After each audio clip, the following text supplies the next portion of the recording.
वाले हैं current electricity. अच्छा बेटा, आपने अभी तक इलेक्ट्रोस्टैटिक पढ़ा हुआ है, तो इलेक्ट्रोस्टैटिक में हम कैसे चार्ज की स्टडी करते थे? जो स्टेशनरी चार्ज है रेस्ट में। अब यार उस स्टेशनरी चार्ज को हम क्या करते हैं, एक फोर्स देते हैं, तो अब क्या करेगा, वो मोशन में आ जाएगा। तो इस वाले पूरे के पूरे हम चैप्टर में एक मोशनल मतलब जो भी मोशनल चार्ज होगा हम उसकी स्टडी करेंगे। बात समझ में आ गई है? इलेक्ट्रोस्टैटिक्स में हम क्या पढ़ते थे, रेस्ट, चार्ज इन रेस्ट में पढ़ता, जो हमारा चार्ज रेस्ट में होता था उसकी स्टडी करते थे। लेकिन इसमें किस में करेंगे हम लोग, जब चार्ज मोशन में हो। तो लिखिएगा current electricity, current electricity.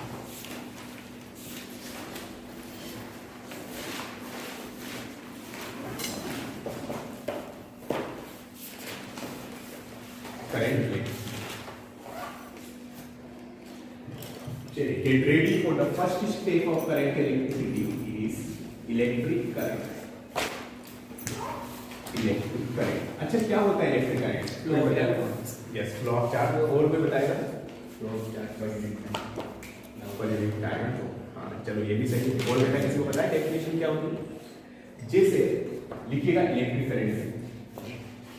Suppose कीजिए हमारे पास कोई एरिया है, अब मैं डेफिनेशन वगैरह सब लिखा हुआ है इसमें। तो यहाँ पर ये कोई एरिया है हमारा, इसका क्रॉस सेक्शन एरिया, इसको हम नाम देते हैं। अरे बस समझ। अब ये कोई भी मान लो कंडक्टर है, इसमें चार्जेस हो गए हैं। यस।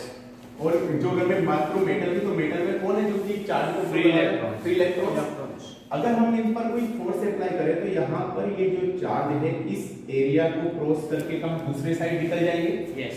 तो यार यहीं पे जो चार्ज है, तो ये जो इसी को हम बोलते हैं चार्ज के मूवमेंट को ही इलेक्ट्रिक करंट। क्या बोलते हैं बेटा इसको? Electric current. Electric current. तो इलेक्ट्रिक करंट में सबसे पहले डेफिनेशन लिखिएगा इलेक्ट्रिक करंट।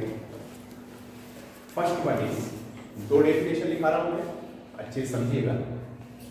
पहली, rate of flow of charge, और definition is rate of flow of charge is known as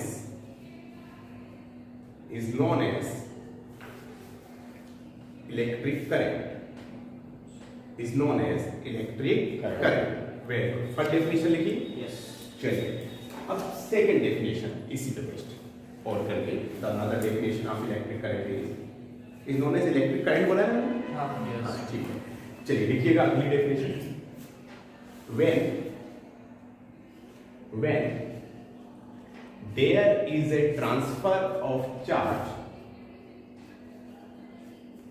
when there is transfer of charge from one side of an area to other side,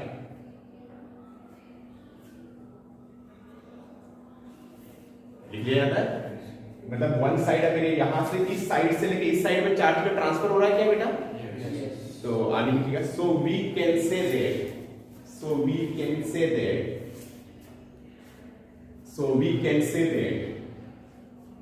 there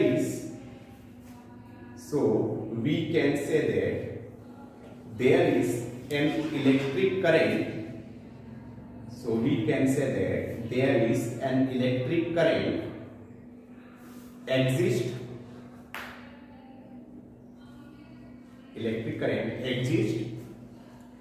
in through the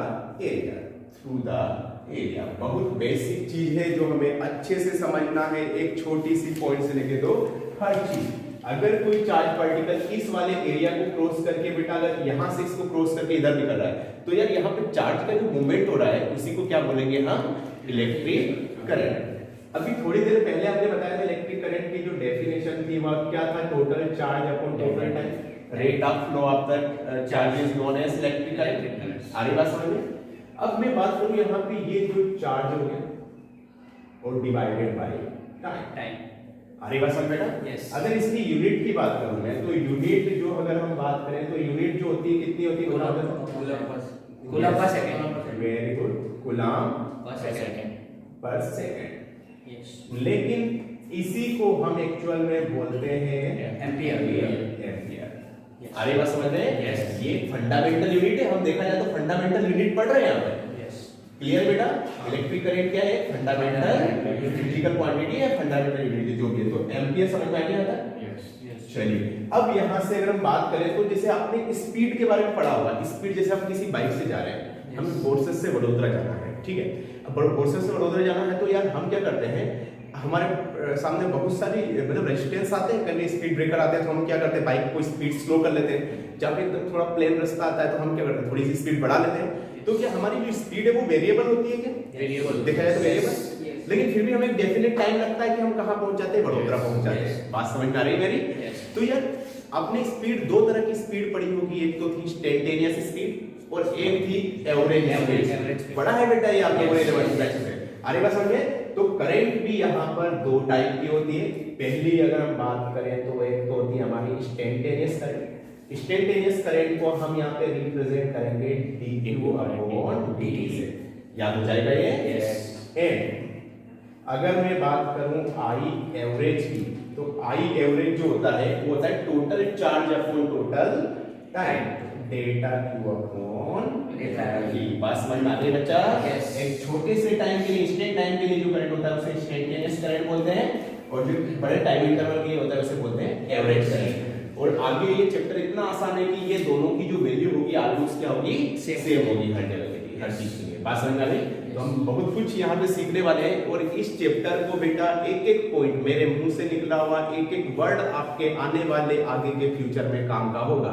तो जरा सा भी miss नहीं करना है, और ये बहुत इंपॉर्टेंट चैप्टर है, ठीक है। इससे 100 to 1% क्वेश्चन आएगा, और क्वेश्चन आएगा तो सही, साथ में आपसे बनेगा, ये गारंटी मेरी, ठीक है। तो इसे नोट कीजिए, फिर अपन यहाँ से आगे। तो अभी तक के हमने इसमें क्या पढ़ा बेटा, कि कोई भी अगर क्रॉस सेक्शन एरिया से यहाँ पे चार्ज जो है वो क्रॉस करके जा रहा है, तो यहाँ पे चार्ज का मूवमेंट हो रहा है, और इस मूवमेंट ऑफ चार्ज की वजह से क्या क्या जनरेट होती है, हमारे इलेक्ट्रिक करंट। आ रही बात समझ में? तो हमने अभी तक सिर्फ इतना सा पढ़ा है कि rate of flow of charges known as electric current. याद रखा? सीन क्लियर है बच्चा सभी को? इसकी यूनिट क्या होती है हमारी? एम्पीयर। याद रह जाएगी? Very good. तो अब यहाँ से हम आगे बढ़ते हैं, इसको हटा दूं मैं? अब देखो जरा, अगर मैं बात करूं यहाँ पर, तो इलेक्ट्रिक करंट एक कैसी क्वांटिटी है, वेक्टर है या स्केलर? स्केलर है। Tensile quantity. टेंसाइल नहीं रे, टेंसाइल एक स्ट्रेंथ होती है, वो इसे बोलते हैं टेंसर क्वांटिटी। आ रही बात समझ में? तो यार लिखिएगा इसमें नोट छोटा सा, electric current is a tensor. Electric current is a tensor quantity.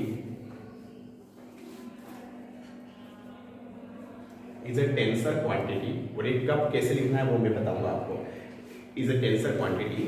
आगे लिखिएगा इसमें। It has direction and magnitude.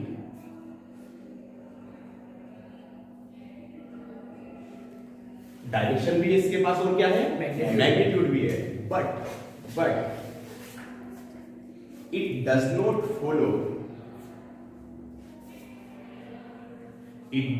Follow addition law of the vector. It does not follow addition law of the vector. Additional law, LAW of vector. Vector VECTOR। अब देखो यार, आपको क्या करना है, एग्जाम के हिसाब से हम क्या करें। जैसे मान लो यहाँ पर मैंने क्या बोला, ये कैसी क्वांटिटी है बेटा? टेंसर।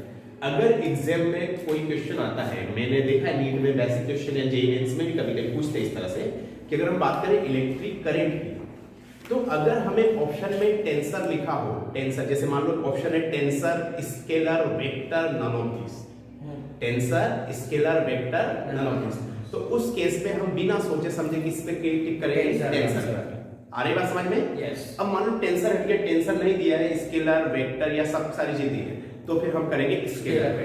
बात समझ में आ गई? Yes. अगर क्वेश्चन में टेंसर गिवन है तो टेंसर पे टिक करना है, और मान लो टेंसर हटा दिया और उसकी जगह स्केलर वेक्टर सब दे रखा है, अगर टेंसर और स्केलर दोनों भी दे रखा है तो भी हम टेंसर पे टिक करेंगे। Yes.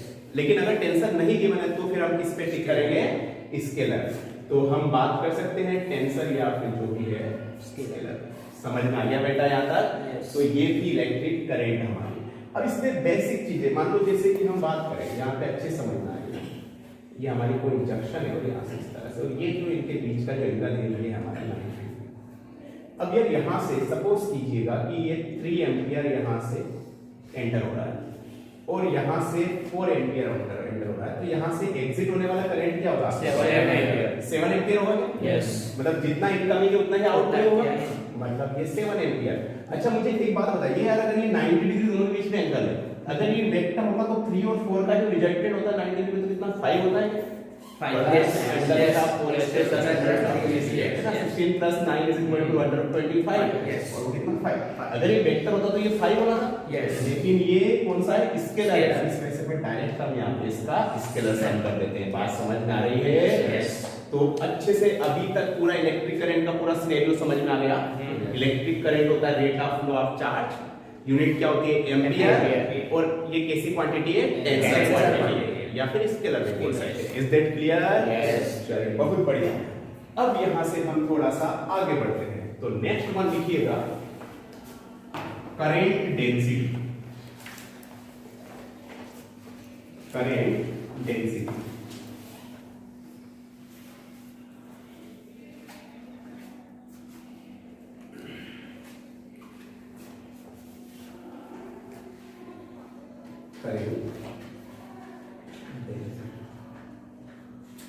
अच्छा क्या होता है बेटा current density? Anybody know about it? एक एरिया में कितना करंट है? Very good. क्या क्या बोला था बेटा? ये बोलो जरूरी। एक एरिया में कितना करंट? जैसे मान लो यार यहाँ पर एक कोई एरिया है हमारा, यस, इसको हम ए बोल देते हैं, और यहाँ से बहुत सारे चार्जेस है जो इस एरिया को क्रॉस करके हमारे जा रहे हैं, ठीक है? तो यार यहाँ पर करंट डेंसिटी का मतलब क्या होता है हम बताते हैं आपको। तो सबसे पहले फर्स्ट ऑफ ऑल हम इसकी डेफिनेशन पे जाएंगे, तो लिखिएगा डेफिनेशन। डेफिनेशन में लिखिएगा electric current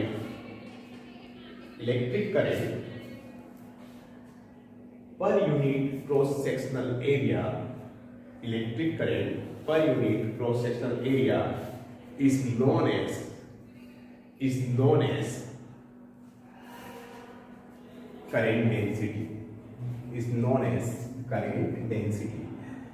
Electric current per unit cross sectional area is known as electric density. इसे हम रिप्रेजेंट करते हैं किससे? J से। किससे रिप्रेजेंट करते हैं बेटा इसको? J से। तो यार मैं यहाँ पे J की डिफिनेशन क्या लिख सकता हूँ? जैसे मान लो इसमें I करंट हमारा फ्लो हो रहा है, I upon A। Very good. अरे बात समझ में? Yes. अभी जो डेफिनेशन लिखी उसमें एक और हमने एक छोटा सा लाइन ऐड कर लेना है, लिखिएगा it is a vector quantity. कैसी क्वांटिटी है ये? Vector quantity. मतलब मेरा कहने का मतलब इलेक्ट्रिक करंट तो स्केलर है, लेकिन ये कैसी है? वेक्टर है। बात समझ में आ रही है बच्चा? यस। चलिए I बाई A।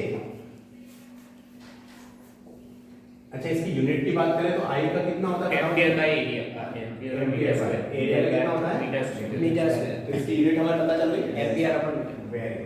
अच्छा इसका वेक्टर फॉर्म कैसे लिखेंगे हम? जैसे J वेक्टर I बाई, अच्छा एरिया जो है वो कैसा वेक्टर होता है?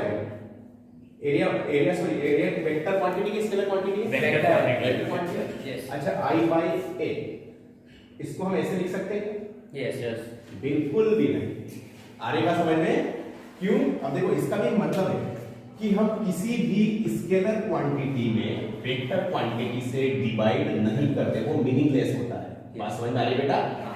We can't divide an scalar quantity by the vector quantity. तो हम फिर इसका वेक्टर फॉर्म कैसे लिखेंगे? तो हम जो J लिखेंगे, J is equal to I divided by A लिखेंगे, लेकिन यहाँ पे I लगा देंगे। अरे बात समझ में? यस। I कैप क्या है बेटा? आपने पढ़ा होगा इसकी यूनिट वेक्टर नाम की कोई चीज आती है? Yes. Unit vector along the direction of इसके करंट के डायरेक्शन में। बात समझ में आ गई बेटा? तो इसका वेक्टर फॉर्म कैसे लिख देंगे अपन? इस तरह से, बस एक आई के लगा देंगे। बात समझ में आ गया बेटा? ये इसको ए को अपन ऐसे लिख सकते हैं, जैसे मान लो ए को मिलना हो तो I equal to J into A हो जाएगा क्या बेटा? तो हम यहाँ पर I इक्वल टू ऐसे भी लिख सकते हैं वेक्टर फॉर्म में, जे का डॉट प्रोडक्ट ए के साथ। ये दोनों वेक्टर है, लेकिन आपने ये चीज सुना है कि जब दो वेक्टर क्वांटिटी का अगर हम डॉट प्रोडक्ट करते हैं तो उससे आने वाला जो क्वांटिटी वो क्या होता है? स्केलर होता है। क्रॉस प्रोडक्ट करते हैं तो क्या आता है? वेक्टर पढ़ा है? यस। तो बेटा J dot A is equal to I. Clear है यहाँ तक? यस। तो चलिए इसको नोट कीजिएगा, फिर हम आगे बढ़ते हैं।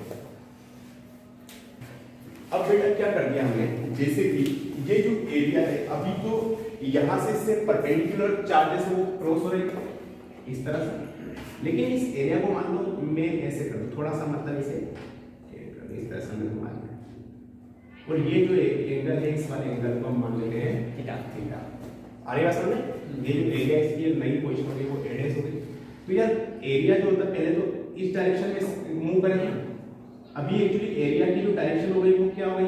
ये हो गई है ना? मतलब आपने जैसे ये सरफेस है तो इसकी जो एरिया की डायरेक्शन क्या होती है? सरफेस के परपेंडिकुलर। ये यही पढ़ा है बेटा अपन ने। अब देखो तो हमने क्या पढ़ा है बेटा, अभी थोड़ी देर पहले आपने बताया आपको कि I इक्वल टू क्या होता है? जे डॉट पढ़ा है क्या ये? अच्छा यार जे डॉट एक और चीज हम लिख सकते हैं, याद होगा जे ए cos थीटा। तो हमारा एक और यहाँ से फार्मूला जनरेट हो गया। अगर यहाँ पे जे और ए के बीच में एंगल क्या है? यहाँ पे थीटा है। अगर करंट फ्लो और एरिया के बीच में अगर थीटा एंगल है तो उस केस में हम क्या लगा देंगे? जे cos थीटा। बात समझ में आ गई बेटा? तो इसको भी आप नोट कर लीजिएगा, फिर हम आगे बढ़ते हैं। इसको चाहे आप कर सकते हो। Next step is equation of continuity. Equation of continuity.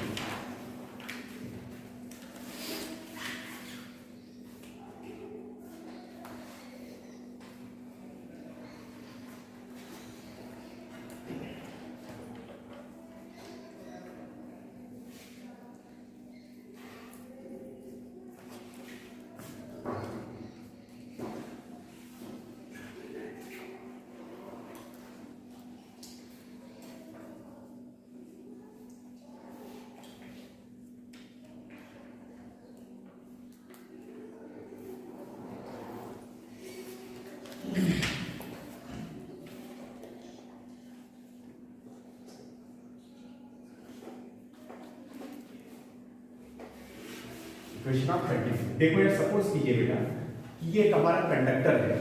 अच्छा यहाँ पर एरिया ज्यादा और यहाँ पे कम है, यहाँ पे थोड़ा लार्ज है और यहाँ पे थोड़ा सा कम है। अब यहाँ से जो करंट है वो यहाँ से जा रहा है और यहाँ से इधर चला जाता है। सपोज कीजिए अभी अपन क्या करते हैं कि इस वाले में जाने वाला करंट है I1 ले लेते हैं और इसमें जाने वाला क्या लेते हैं? I2। एरिया इसका A1 ले लिया, इसका A2। इसकी करंट डेंसिटी बढ़िया बना अरे बात समझ में? यस। अब देखो इक्वेशन ऑफ कंटिन्यूटी क्या बोलते हैं, जैसे मान लो कि आपने ये फील किया होगा, जैसे सपोज कीजिए आप अपने गार्डन में और अपने फूलों को पानी दे रहे हो, ठीक है, और आपने जब पाइप के मुंह को जो उसका जहां से पानी निकलता है उसको थोड़ा सा ऐसे दबाएंगे तो क्या यहाँ से थोड़ा फोर्स से प्रेशर से पानी निकलता है। अरे बात समझ में? अब उसका रीजन क्या हुआ बताओ जरा? एरिया कम हो गया तो वहां पे स्पीड जो है वो क्या हो गई? ज्यादा हो गई। यस, क्लियर है? वही कॉन्सेप्ट यहाँ पर है पूरा सीन। अब देखो यार जितनी इनकमिंग करंट यहाँ से एंटर होगी उतनी ही आउटगोइंग करंट होगी क्या यहाँ से? मतलब जितनी करंट यहाँ से एंटर हो रही है उतनी करंट नहीं, तो कुछ मुझे बोले कि सर यार यहाँ पे तुम मान लो सपोज कीजिए यहाँ पे 5 एम्पीयर जा रहा हो, यहाँ पे 3 एम्पीयर, तो वो यहाँ पे 2 एम्पीयर ने ऐसा थोड़ी सोचा होगा 2 एम्पीयर यहाँ पे आराम से बैठ के रेस्ट कर रहे हो, 3 को बोला कि तू उधर चले, है ना? 5 में से जैसे यहाँ से 5 एंटर हुआ, अब 3 यहाँ से चला गया और 2 यहाँ पे रेस्ट करेगा, ऐसा तो नहीं होगा।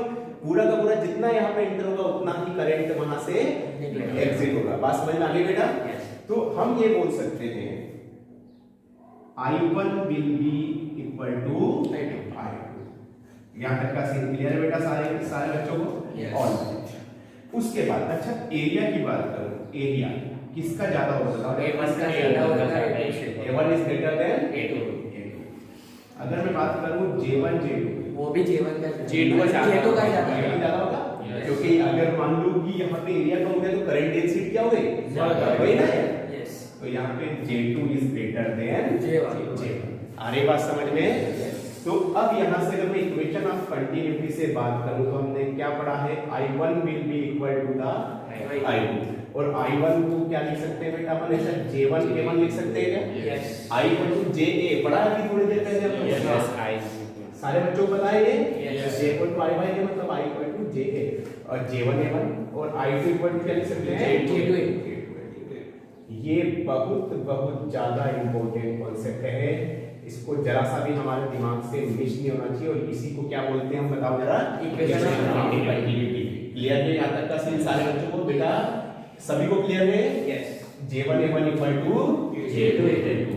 चलिए तो इसको नोट कीजिएगा, फिर हम आगे ठीक है तब इनवर्स इक्वेशन। क्लियर है? Yes. हाँ बताइए। So the current seem to know. Current change की बात देखो, एक बात बताओ, मान लो सपोज कि यहाँ से चार्ज मतलब चार्ज फ्लो हो रहा है, इसी को हमने करंट बोला, ठीक है। अब यहाँ से जो करंट, जैसे मान लो कि जितना करंट एंटर हुआ अब वो उतना ही यहाँ से एग्जिट होगा, चेंज कैसे होगा? चेंज कब होता है कि मान लो आधा ऐसा नहीं, जैसे मान लो सपोज कीजिएगा कि अपन ऐसा बोल सकते हैं कि यहाँ से मान लो 5 एम्पीयर एंटर हुआ और 2 एम्पीयर यहाँ पे रेस्ट करने लगा और 3 एम्पीयर यहाँ पे चला गया, ऐसा पॉसिबल है? अब ये कोई रेस्ट तो करेगा नहीं आप? Yes. तो यहाँ पर ये बिल्कुल रेस्ट नहीं है, वो तो चार्ज का फ्लो है एक्चुअली, जितना करंट यहाँ से एंटर होगा उतना ही यहाँ से एग्जिट होगा, चाहे एरिया कुछ भी हो। बात समझ में आ रही है? तो यार एरिया अगर मैं छोटा कर दिया तो करंट डेंसिटी बढ़ जाएगा, क्योंकि एरिया पे डिपेंड करता है क्या करंट डेंसिटी, जे को क्या पढ़ा हमने, I बाई A पढ़ा है बेटा, आ रही बात समझ में? लेकिन एरिया बदलने से करंट में कोई चेंज नहीं होगा, क्योंकि जितना एंटर हुआ उतना तो उसे एग्जिट होना ही पड़ेगा ना, क्योंकि बीच में कोई करंट रेस्ट नहीं कर सकता है, वो तो हमेशा क्या है, हम मूविंग चार्जेस की बात कर रहे हैं, ऐसा तो नहीं कि आधे चार्ज यहाँ पे रेस्ट करने लगे, बाकी चार्जेस यहाँ पे क्या कर रहे हैं, मूव कर रहे हैं। जितने चार्ज यहाँ से एंटर होंगे उतने ही यहाँ से एग्जिट होंगे। बात समझ में आ रही है बच्चा? एक एक पॉइंट समझ में आ रहा है? जितने चार्ज, जितने फ्री इलेक्ट्रॉन्स एक साइड से एंटर होंगे उतने ही फ्री इलेक्ट्रॉन दूसरे साइड से एग्जिट होंगे। अगर कोई पर्टिकुलर टाइम की बात करेंगे तब तो करंट सेम नहीं रहेगा ना? कैसे? करंट का फॉर्मूला Q by T है, तो हाँ। किसी पर्टिकुलर टाइम पर करंट सेम नहीं होगा। इसलिए बोला चार्ज, अब चार्ज जैसे पार्टिकुलर टाइम, जैसे मान लीजिए आप समझो इस बात को, अब यहाँ से इस एरिया से, अब जैसे मान लो कि यहाँ से हर 5 सेकंड में यहाँ से 5 कूलम चार्ज यहाँ से क्लियर हो गया, तो 5/5 कितना हो गया? 1। अब मैंने बोला कि भैया अगले 10 सेकंड बाद, 10 सेकंड में यहाँ से 10 एम्पीयर चार्ज यहाँ से पास हो चुका होगा। यस। तो फिर भी 10/10 कितना हो गया? 1 करंट कांस्टेंट रह सकता है। 20 सेकंड्स के बाद सपोज कीजिए 20 कूलम यहाँ से चार्ज पास हुआ, कितना हो जाएगा? 20/20 1 करंट सेम रहेगा। आगे बात समझ में? करंट तब तक वेरी नहीं करता है जब तक वोल्टेज सोर्स में वेरिएबल, जो एक वेरिएबल अल्टरनेटिंग करंट है, अलग कॉन्सेप्ट है उसमें, तो हर स्टेट पर जो हमारा करंट है वो वेरी करेगा। लेकिन अभी हम सिर्फ पढ़ रहे हैं इलेक्ट्रिक करंट, मतलब यहाँ पे हम डीसी की बात कर रहे हैं, डायरेक्ट करंट की। क्लियर बच्चे यहाँ तक का? सर अगर वो एरिया छोटा हो हाँ। तो सर उसमें नहीं होगा कि 5 सेकंड में कहीं 3 हो जाएगा? करंट उतना ही रहेगा जितना चार्ज, करंट डेंसिटी डिपेंड करता है एरिया पे, डिपेंड करती है जितना करंट डिवाइडेड बाय टाइम। जैसे यार जैसे लिक्विड की वेलोसिटी है वो भी तो डिपेंड करती है यार पाइप के एरिया में। छोटा पाइप होगा तो क्या ज्यादा स्पीड से जाएगा पानी, मतलब ज्यादा फोर्स से निकलेगा, और अगर बड़ा पाइप होगा तो कम। आपने देखा होगा ना यार, अपन चाहे तो छोटा सा उसका जो यहाँ पे जहाँ पे उससे पानी निकलता है उसको ऐसे प्रेस करके देखना, स्पीड बढ़ जाएगी, यहाँ पे प्रेशर निकलेगा। क्यों निकलेगा? एरिया कम कर दिया तो यहाँ पे मॉलिक्यूल्स ज्यादा हो गए, तो वो मतलब काफी स्पीड से निकलेंगे। बस इतना सा सीन है और कुछ भी नहीं है। बात समझ में? करंट में कोई भी वेरिएशन नहीं होगा, जितना एंटर होगा उतना ही। क्लियर है बच्चा ये? क्योंकि जितने चार्ज यहाँ से एंटर हो उनको निकलना एकदम जरूरी है, लेकिन बीच में कोई रेस्ट नहीं कर सकते, क्योंकि रेस्ट भी हमने कंटिन्यू पे फोर्स अप्लाई कर रखा है। मतलब ये पूरा का पूरा ऐसे ही हमारी लाइफ पे डिपेंड करता है। मतलब देखो एक्चुअली आप जो है ना वो सब चार्जेस, क्या हो आप लोग? चार्जेस। हम जो है वो है इलेक्ट्रिक फील्ड, या फिर बोले तो पोटेंशियल डिफरेंस। हम क्या कर रहे हैं? कंटिन्यू आपको फोर्स लगा रखा है, जा बेटा अपने डेस्टिनेशन को पा दू। अब यहाँ पे बीच में क्या होता है? बहुत सारे रेजिस्टेंस पे आते हैं। रेजिस्टेंस मतलब जैसे हम लेटेस्ट पॉइंट बोलेंगे आगे, या रेजिस्टेंस ही बोलेंगे कि जैसे मान लो मोबाइल हो गया, टीवी हो गया, सेल फोन, मतलब सारी चीजें जो हमें क्या करती है? डिस्ट्रैक्ट करती है। लेकिन हम क्या करते हैं? फिर भी तुम्हें फोर्स लगाना नहीं छोड़ते, ताकि तुम अपनी फाइनल डेस्टिनेशन पे पहुंच जाओ। फाइनल डेस्टिनेशन हो सकता है आपका एम्स दिल्ली हो, या IIT बॉम्बे हो, या IIT कानपुर हो, कुछ भी संभव है बेटा। तो चलिए आगे बढ़ते हैं, हम लोग इसके हटा दें हम। चलिए बहुत बढ़िया क्वेश्चन करना है, अभी तक जो पढ़ा है उस पर, तो मैं आपको कंटिन्यू फर्स्ट क्वेश्चन लिखिएगा और यहीं पर करना है question number 1। It is the practice time. लिखिएगा flow of charge, flow of charge through an area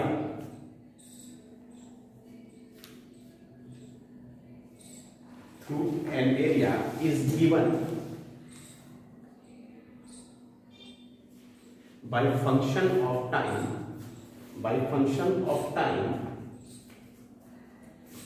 q is equal to 2t square minus 3t plus 7, 2t square minus 3t plus 7, q is equal to 2t square minus 3t plus 7।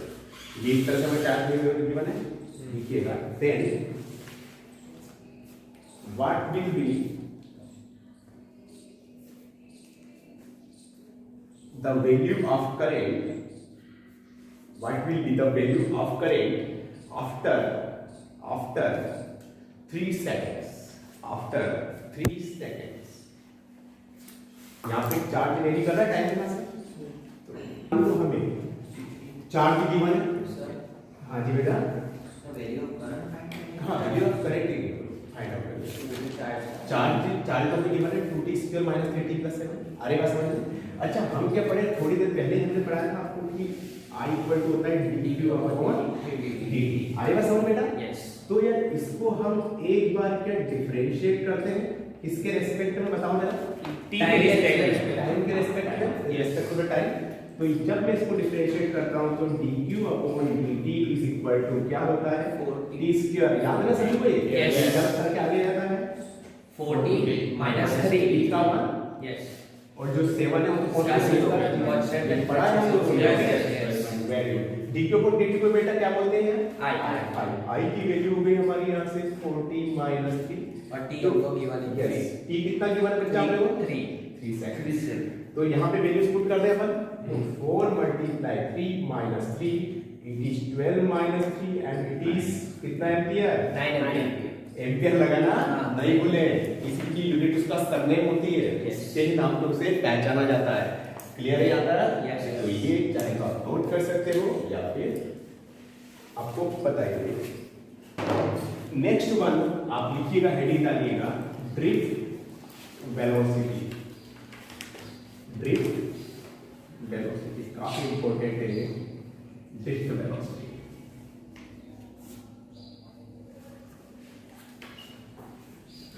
Drift velocity तो सबसे पहले तो मैं इसे समझाऊंगा, इसके बाद आपको थ्योरी लिखाऊंगा इसमें।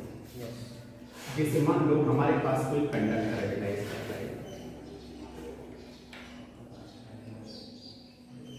ठीक है, ये कोई भी कंडक्टर है हमारे पास, और इस कंडक्टर में कोई भी फ्री इलेक्ट्रॉन्स है, होते हैं चार। अब यार यहाँ से अगर कोई बात करें तो जैसे मान लो हमारे पास ये जो कंडक्टर है ये है आइसोलेटेड। आइसोलेटेड का मतलब समझते हो आप? सेपरेटेड है ना, मतलब जिससे बाहर से कोई लेना देना नहीं। हम एक आइसोलेटेड सिस्टम है जिससे कोई लेना देना नहीं बाहर से, ठीक है। अब ये इलेक्ट्रॉन अच्छे इसकी मोशन होगी कि नहीं? अभी कुछ भी नहीं लगा हुआ है, इसकी मोशन होगी कि नहीं? सिंपल सी बात है, होती है मोशन, उसके किसी प्लेस में इसके अंदर ये जिगजैग मेथड में मोशन, कभी इधर गया, यहाँ पे लेटेस्ट पॉइंट से टकरा के फिर ये पॉइंट इधर चला गया, फिर सपोज करो इधर चला गया, रैंडम मतलब रैंडम मोशन, फिर इधर चला गया, फिर इधर चला गया, इधर चला गया और फाइनली वापस आ गया। मतलब पूरा घूम फिर के जिस पॉइंट पर था ये वापस उधर ही आ गया। तो अच्छा इसका ओवरऑल डिस्प्लेसमेंट कितना हो गया इस केस में? 0। एग्जैक्टली। तो टोटल डिस्प्लेसमेंट कितना हो गया बेटा यहाँ पे? 0। अच्छा डिस्प्लेसमेंट 0 हो गया तो वेलोसिटी भी कितना हो गया? 0। आएगा समझ में? 0। ये हमारी माइंड स्टेट होती है जब तक हमारा कोई टारगेट डिसाइड नहीं होता है, हम जहां पर है वहीं पर।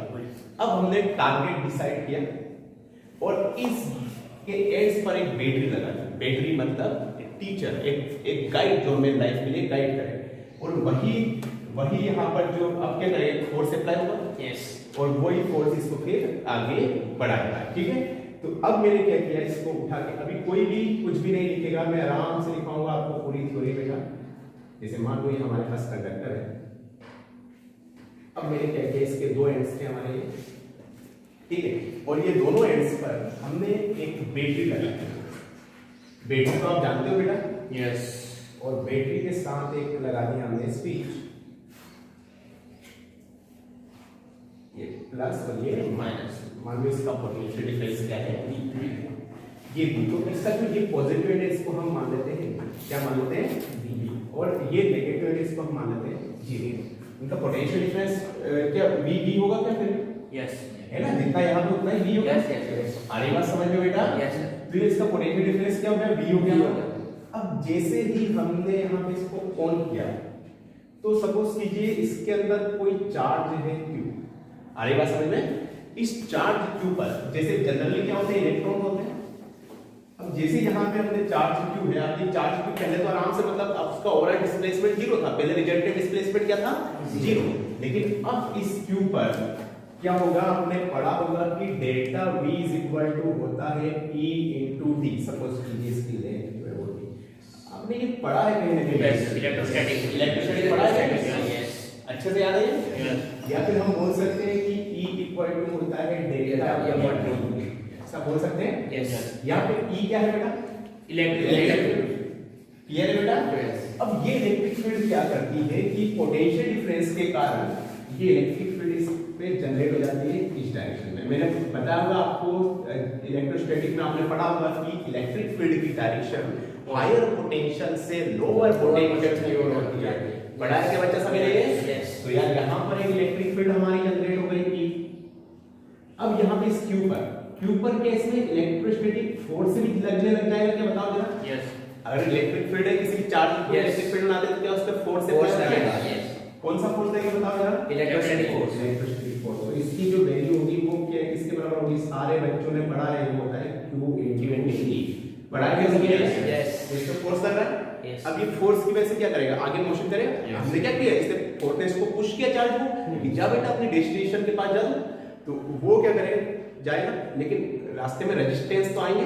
अब कहीं पे लेटिस पॉइंट होगा यहाँ पे, कहीं ना कहीं उसे टकरा के वापस रुक जाएगा।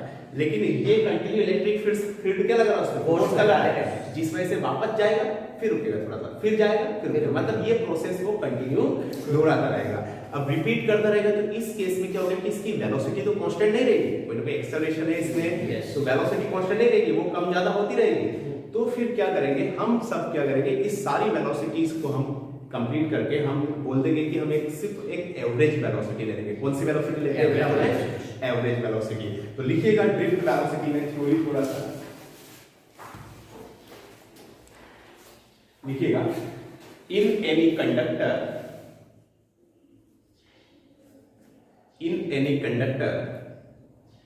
Free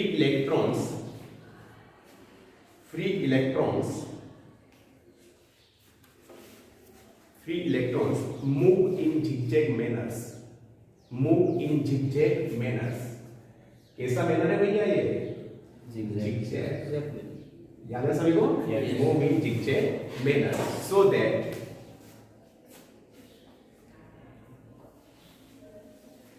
their resultant displacement becomes zero, so that their resultant displacement becomes zero। आ रही बात समझ में, यहाँ तक क्लियर है? Yes. And as well as क्या लिखने वाला हूँ, their velocity also becomes zero। सीधी सी बात है, अगर डिस्प्लेसमेंट ही जीरो तो वेलोसिटी तो क्या होगा, जीरो होगा इसे। as well as their velocity also becomes zero। आ रही बात समझ में? यस। अब नेक्स्ट लाइन से ये यहाँ तक का सीन क्लियर हो गया। देखो पहले मैंने डायग्राम आपको समझा दिया ताकि आपको पूरी समझने में आसान हो। अब यहाँ से अब हमने क्या क्या लगाया है, यहाँ पे बैटरी लगाया। बैटरी क्या है, एक्सटर्नल सोर्स है जो क्या करेगा, पुश करेगा, चलेगा। चलिए आगे लिखिएगा नेक्स्ट लाइन से, if we apply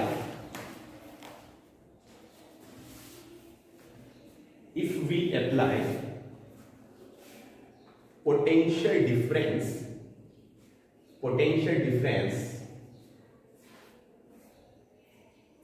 if we apply potential difference between ends of conductor, E and ds, ends, between ends of conductor, then अच्छा हमने पोटेंशियल डिफरेंस अप्लाई कर दिया क्या बेटा यहाँ पे? यस। अब ये जो इंटरनली जो फ्री इलेक्ट्रॉन से या जो चार्ज है ये क्या फिल करेंगे? फोर्स फिल करेंगे, फोर्स फिल करेंगे exactly. Then charge in the conductor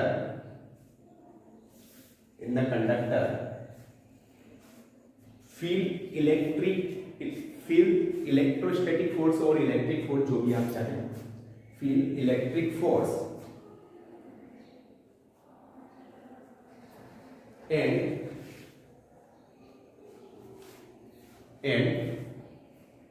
begins to move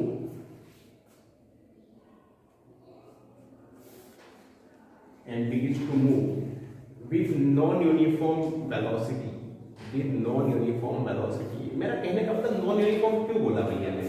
force लग रहा है क्या लग रहा है बेटा? फोर्स लग रहा है तो क्या फोर्स और एक्सेलरेशन एक दूसरे से रिलेटेड होते हैं क्या?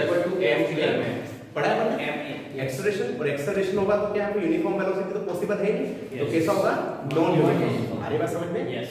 अब आगे का सीन क्या होता है? यहाँ तक आई थिंक कोई समझ में आ गया बेटा सभी को? यस। Very good. अब आगे का लिखिएगा, कहाँ तक लिख दिया बच्चा बोले? नॉन यूनिफॉर्म वेलोसिटी से मूव करता है। After some time, that charge collides with lattice points. That charge collides with lattice point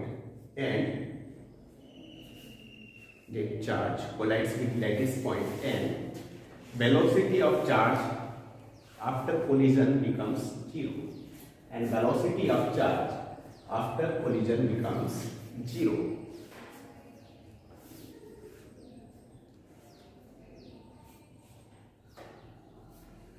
समझ में आ गया?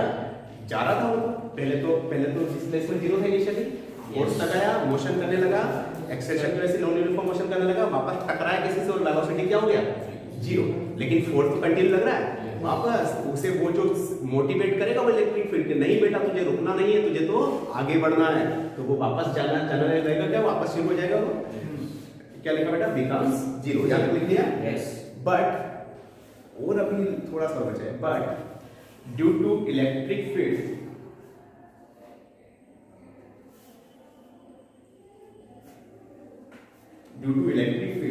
it again start its motion.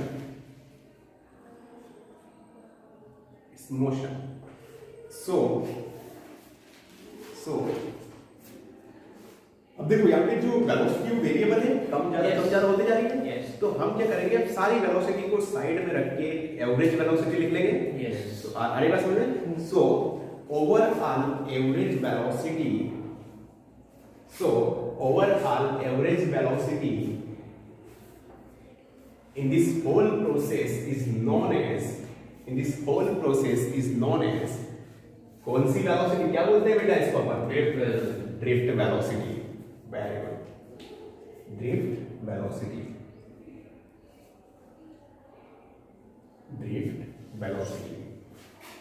Clear है?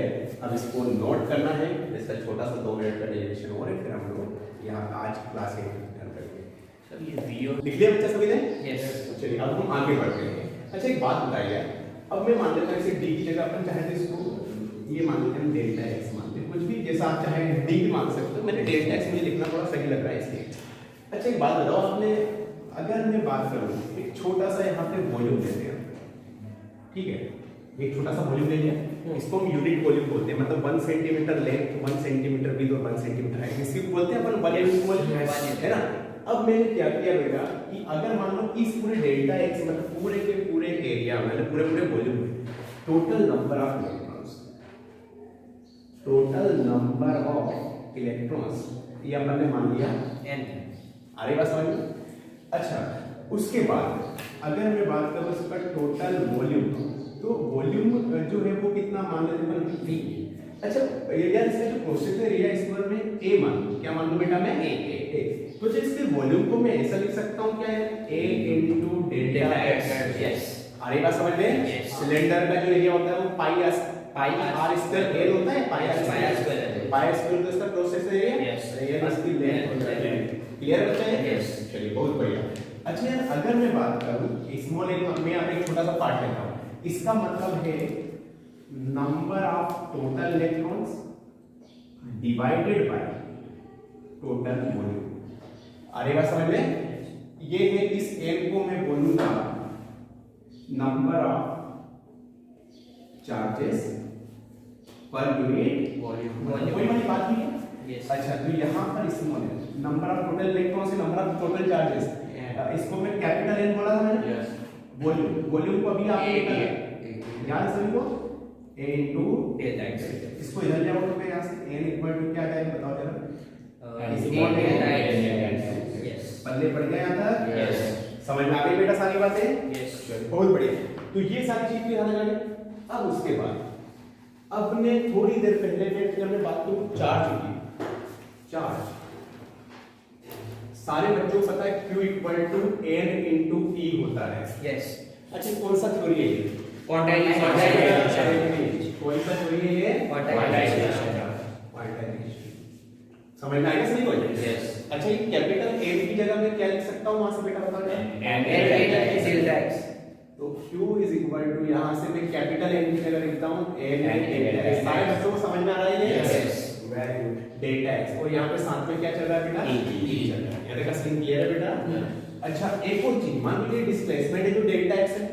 अब आपने एक फार्मूला पढ़ा होगा थोड़े 6 क्लास में, डिस्टेंस इक्वल टू होता है स्पीड अपॉन टाइम। हाँ speed equal to distance upon time होता है। टाइम क्लियर बेटा?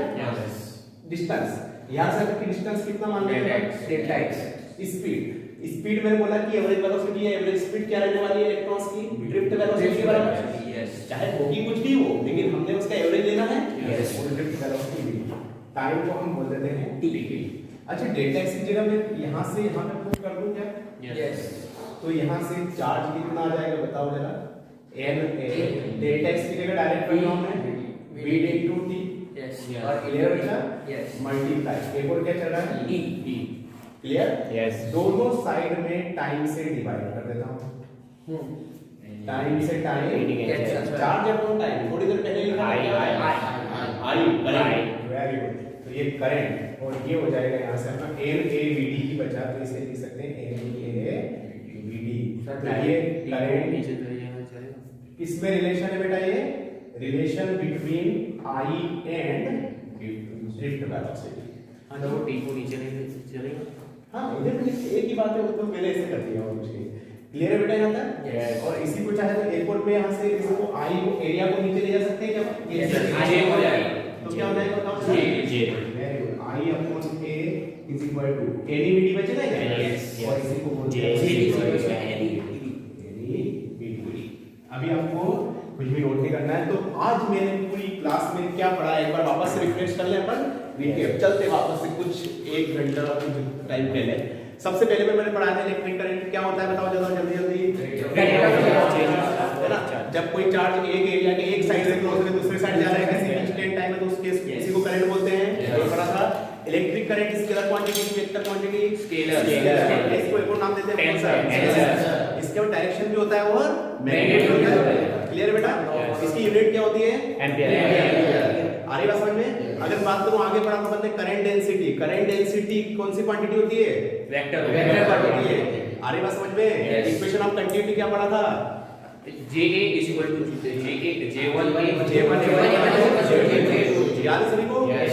उसके बाद अगर मैं बात करूं ड्रिफ्ट वेलोसिटी की तो कोई भी अगर आइसोलेटेड कंडक्टर है उसके अंदर इलेक्ट्रॉन की मोशन तो होती है लेकिन इसमें डिस्प्लेसमेंट कितना होता है? 0। अगर मुझे उसको एक प्रॉपर डायरेक्शन में मोशन करवाना है तो क्या लगाना पड़ेगा? फोर्स। इलेक्ट्रोस्टैटिक फोर्स लगाना। Yes electric force. और वो फोर्स कहां से? इलेक्ट्रिक फील्ड से जनरेट होगा। और इलेक्ट्रिक फील्ड कहां जनरेट होगी? पोटेंशियल डिफरेंस से। आ रही बात समझ में? और ये सारा सीन मीन समझ में आ गया पूरा का पूरा? Yes. तो आज जो भी मैंने पढ़ाया कि पॉइंट समझ में आया सारे बच्चों को? Yes. चलिए फिर अपना ख्याल रखिएगा, मिलते हैं हम लोग नेक्स्ट एपिसोड में, तब तक के लिए ख्याल रखिएगा।